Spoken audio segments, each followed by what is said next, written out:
सन 1911 में ब्रिटिश सम्राट जॉर्ज पंचम भारत आए। उन्होंने दिल्ली दरबार में बंगाल के विभाजन को रद्द करने की घोषणा की। सन 1912 में गोपाल कृष्ण गोखले दक्षिण अफ्रीका होकर आए। उन्होंने दक्षिण अफ्रीका में भारतीयों पर होने वाले अत्याचारों की चर्चा बड़े विस्तार से कांग्रेस अधिवेशन में की। इसके साथ ही उन्होंने इन अत्याचारों के खिलाफ निंदा प्रस्ताव भी पारित कराया।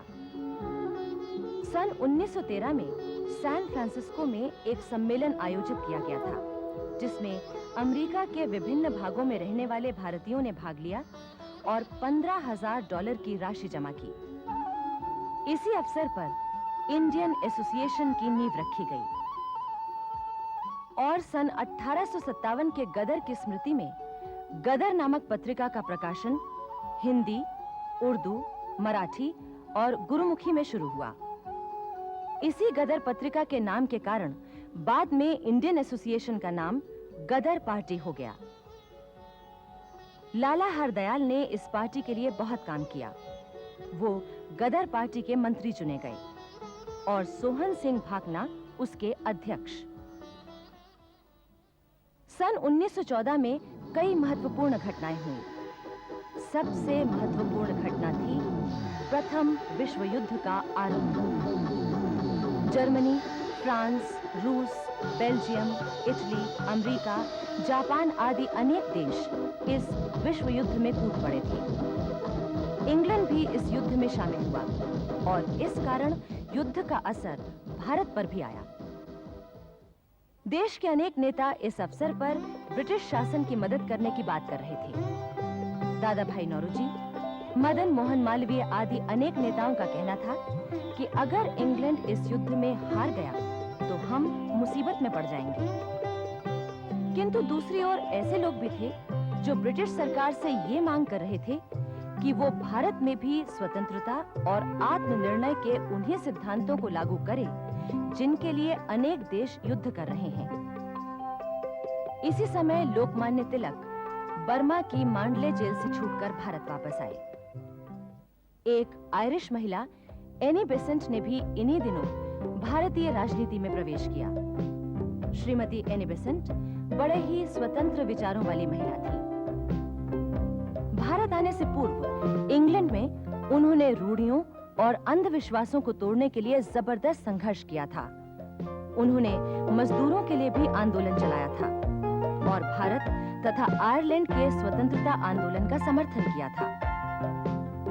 1882 में उनके जीवन में एक महत्वपूर्ण मोड़ आया।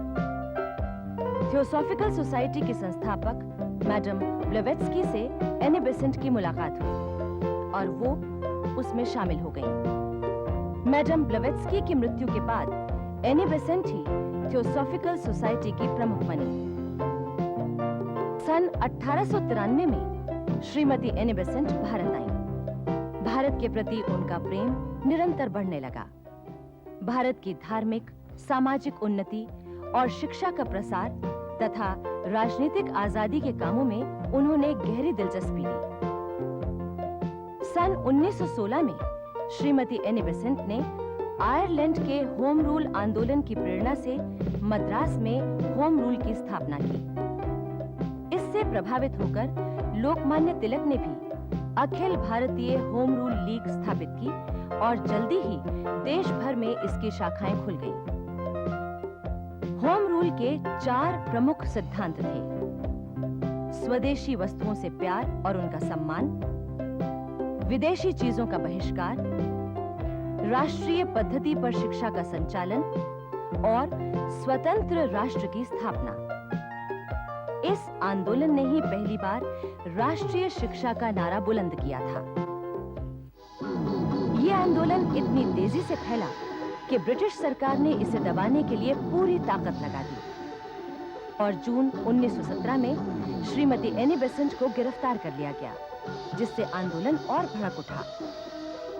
आखिर सरकार को मजबूर होकर श्रीमती एनी बेसेंट को रिहा करना पड़ा।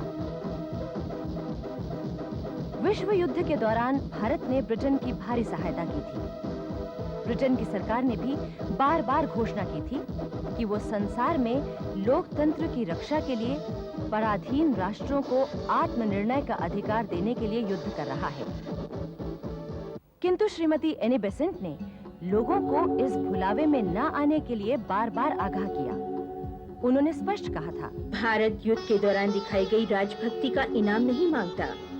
वो अपने बेटों के रक्त और बेटियों के आंसुओं के बदले में स्वतंत्रता की किस्तों का सौदा नहीं करता।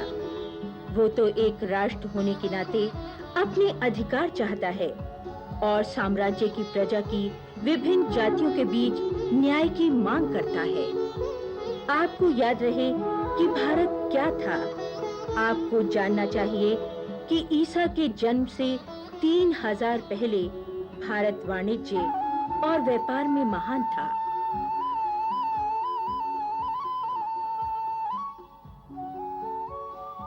श्रीमती एनी बेसेंट की ऐसी ही राष्ट्रीय भावना से प्रेरित होकर सन 1917 में कांग्रेस ने उन्हें अपना अध्यक्ष चुना। किंतु जैसे-जैसे विश्व युद्ध खत्म होने लगा, होम रूल आंदोलन भी कमजोर पड़ता गया और अंत में खत्म हो गया। किंतु इतना निश्चित है कि भारतीय स्वतंत्रता आंदोलन में राजनैतिक चेतना जगाने के लिए होम रूल आंदोलन का विशेष महत्व रहा है।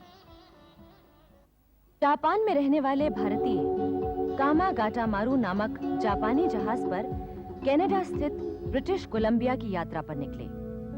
वहां उन भारतीयों के साथ अत्यंत अपमानजनक व्यवहार किया गया। इससे परेशान होकर वो लोग भारत के लिए रवाना हो गए। रास्ते में पड़ने वाले बंदरगाहों पर भी उनके साथ दुर्व्यवहार किया गया।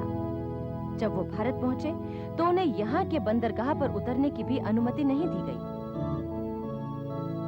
आखिर किसी तरह कामागाटामारू जहाज हुगली बंदरगाह पर उतरा।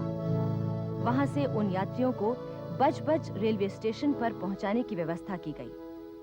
उनके लिए ब्रिटिश सरकार का आदेश था कि उन्हें कलकत्ता या अन्य किसी स्थान पर न रुकने दिया जाए, बल्कि सीधे पंजाब भेजा जाए।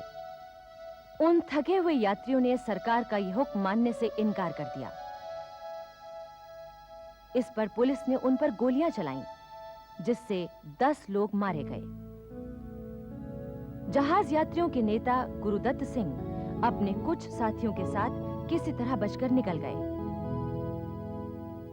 इसी समय एक और महत्वपूर्ण घटना हुई। ये थी दक्षिण अफ्रीका से मोहनदास करमचंद गांधी का भारत आगमन। गांधी जी के इस आगमन के बारे में पंडित जवाहरलाल नेहरू ने कहा था, गांधी जी हवा के उस तेज झोंके की तरह आए जिसने हमारे लिए इस खुली हवा में सांस लेना संभव बनाया। 26 दिसंबर 1916 को लखनऊ में कांग्रेस का 32वां अधिवेशन शुरू हुआ। इस समय तक गोपाल कृष्ण गोखले, दादा भाई नौरोजी और फिरोज शाह मेहता की मृत्यु हो जाने के कारण कांग्रेस की बागडोर नरम दल के हाथों में ढीली पड़ चुकी थी। यही कारण था कि लखनऊ अधिवेशन में अध्यक्ष श्री अंबिका चरण मजूमदार के साथ सुरेंद्रनाथ बनर्जी, श्रीमती एनी बेसेंट और लाला लाजपत राय आदि नेता एक साथ मंच पर बैठे। इसी समय तिलक का पुनः कांग्रेस में प्रवेश भी बड़े हर्षोल्लास के साथ स्वीकार किया गया। धीरे-धीरे कांग्रेस पर लोकमान्य तिलक और उनके गरम दल का प्रभाव बढ़ने लगा। दिल्ली में दिसंबर 1918 में होने वाले कांग्रेस के 34वें अधिवेशन के लिए यद्यपि लोकमान्य तिलक को चुना गया था, किंतु उन्हें इंग्लैंड जाना पड़ा, इसलिए अध्यक्षता की थी पंडित मदन मोहन मालवीय ने। भारतीय राजनीति में सक्रिय रूप से भाग लेने से पूर्व गांधी जी ने यह सोचा था कि पहले देश की वास्तविक स्थिति से परिचित होने के लिए उन्हें 1 वर्ष शांतिपूर्वक बिताना चाहिए। उन्होंने अहमदाबाद में साबरमती के तट पर आश्रम स्थापित किया। बिहार में उन दिनों नीलहे गोरों द्वारा किसानों पर अत्याचार किए जा रहे थे। इसकी जांच के लिए सन 1917 में गांधी जी चंपारण गए। यहीं पर युवा राजेंद्र प्रसाद पहली बार उनके संपर्क में आए। गांधी जी के विचारों और जीवन शैली ने युवा राजेंद्र पर इतना जबरदस्त प्रभाव डाला कि उसी दिन से वो गांधी जी के भक्त बन गए। चंपारण के जिलाधीश ने आज्ञा जारी की कि गांधी जी तुरंत जिला छोड़कर चले जाएं। किंतु गांधी जी ने ये आदेश मानने से इनकार कर दिया। इस कारण उन पर मुकदमा चलाया गया। किंतु गांधी जी की दलीलों के आगे ब्रिटिश सरकार को झुकना पड़ा और उन्हें नीलहे गोरों द्वारा किसानों पर किए जा रहे जुल्मों की जांच करवाने की अनुमति मिल गई। उधर गुजरात में खेड़ा के किसान लगान देने की हालत में नहीं थे, क्योंकि उनकी फसल बर्बाद हो गई थी। गांधी जी ने आकर इस मामले को भी सुलझाया। इससे गुजरात के किसानों में जागृति का श्री गणेश हो गया। अंग्रेजी शासन के बढ़ते हुए अत्याचार, गरीबी, बीमारी, भुखमरी और भारतीय सिपाहियों की सेना में जबरदस्ती भर्ती के कारण देश की जनता में भारी असंतोष छा गया था। यह असंतोष कहीं विद्रोह का रूप न ले ले। इसलिए ब्रिटिश शासन ने सन 1917 में जस्टिस रोलेट की अध्यक्षता में एक समिति नियुक्त की थी। इस समिति का काम ऐसे कानून बनाना था जिनसे भारत में किसी भी तरह के विद्रोह को कुचला जा सके। समिति के सुझावों के आधार पर फरवरी 1919 में विधान परिषद के सामने 2 विधेयक रखे गए। इन दोनों विधेयकों के खिलाफ देश भर में असंतोष फैल गया। इसके बावजूद भी एक विधेयक पारित कर दिया गया, जो रोलेट एक्ट के नाम से मशहूर हुआ। इस अधिनियम के अंतर्गत देश में आंतरिक शांति बनाए रखने के बहाने अंग्रेज सरकार जिसको चाहे, जब तक चाहे, बिना मुकदमा आदि चलाए जेल में बंद करके रख सकती थी।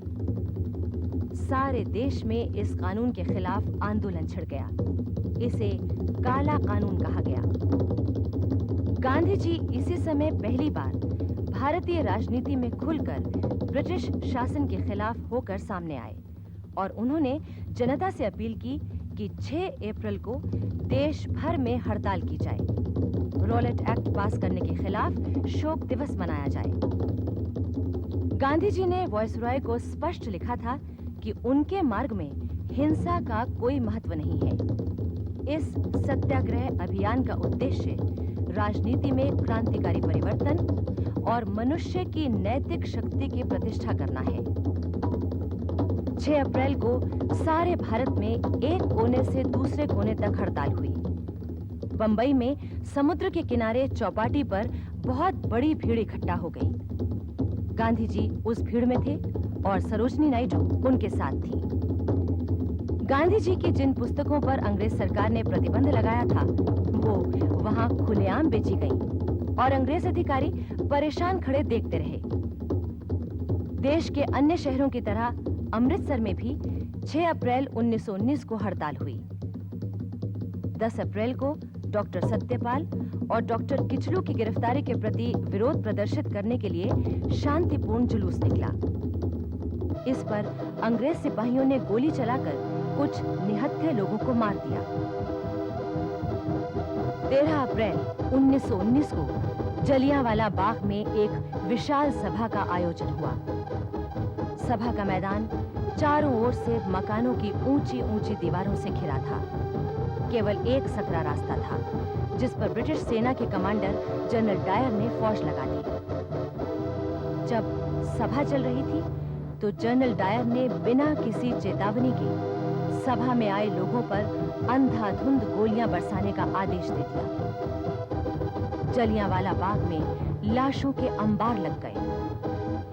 इस क्रूर हत्याकांड के विरोध में न सिर्फ भारत का चप्पा चप्पा प्रभावित हुआ, बल्कि ब्रिटिश पार्लियामेंट तक हिल उठी थी।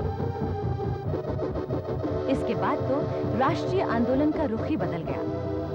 अंग्रेजों की न्यायप्रियता के प्रति गांधी जी तक का विश्वास उठ गया और वो सहयोग से असहयोग की ओर बढ़ चले।